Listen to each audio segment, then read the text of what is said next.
പത്തനാപുരം അശ്വനി ജംഗ്ഷനിൽ വെള്ളം കെട്ടിക്കിടക്കുന്നതിനാൽ യാത്രക്കാർ ദുരിതത്തിൽ. ഗവൺമെന്റ് ആശുപത്രി റോഡിൽ നിന്നും KP റോഡിലേക്ക് കടക്കുക എന്നത് ഒരു സാഹസിക കടമ്പ തന്നെയാണ്. കാൽനട യാത്രക്കാരും ഇരുചക്രവാഹന യാത്രക്കാരുമാണ് ഏറെ ദുരിതം അനുഭവിക്കുന്നത്. ഈ വെള്ളക്കെട്ടിനോട് ചേർന്ന് തന്നെയാണ് ഓട്ടോ സ്റ്റാൻഡും നിലനിൽക്കുന്നത്. ഈ വെള്ളക്കെട്ട് മൂലം സ്റ്റാൻഡിലെ ഓട്ടോ ഡ്രൈവർമാർ ഏറെ ബുദ്ധിമുട്ടിലാണെന്ന് ഇവർ പറയുന്നു. മഴ പെയ്ത് കഴിഞ്ഞാൽ ഇതുവഴി കാൽനടക്കാർക്ക് നടക്കാൻ പറ്റുന്നില്ല, അതുപോലെ വാഹനങ്ങൾ പോകാൻ പറ്റില്ല. കാര്യം എന്ന് പറഞ്ഞാൽ ഇവിടെ ഞങ്ങൾ ഓട്ടോ സ്റ്റാൻഡായിട്ട് കിടക്കുക. ഇവിടെ ഓട്ടോ അങ്ങ് അറ്റത്ത് കൊണ്ട് ഇടാൻ പറ്റത്തുള്ളൂ. കാര്യം എന്ന് പറഞ്ഞാൽ അവിടം വരെ വെള്ളം കയറും. പിന്നെന്ന് പറഞ്ഞാൽ ഇവിടെ ഒരു വാഹനം പോകാൻ പറ്റത്തില്ല. അതുപോലെ ബുദ്ധിമുട്ട്. ഇപ്പോൾ ഈ പഞ്ചായത്ത് ഓട ഇളക്കി അത് മേൽമൂടിയിട്ടുണ്ട്. ഇന്ന് രാവിലെ ആണെങ്കിൽ രണ്ടുപേരും ഇവിടെ മറിഞ്ഞു വീഴുകയും ചെയ്തു. ഓടകളുടെ നിർമ്മാണത്തിനായി ഈ ഭാഗത്ത് സ്ലാബുകൾ മാറ്റിയിട്ടിരിക്കുന്നതും അപകട ഭീഷണി ഉയർത്തുകയാണ്. സ്ലാബ് മാറ്റിയ സ്ഥലങ്ങളിൽ വെള്ളം നിറഞ്ഞു നിൽക്കുന്നതുകൊണ്ട് ഓട മനസ്സിലാകാതെ 2 കാൽനട യാത്രക്കാർ അടുത്തിടെ ഓടയിൽ വീണിരുന്നു.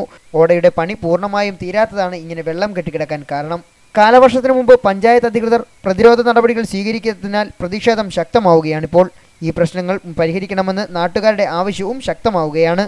ലൈവ് വാർത്ത, പത്തനാപുരം.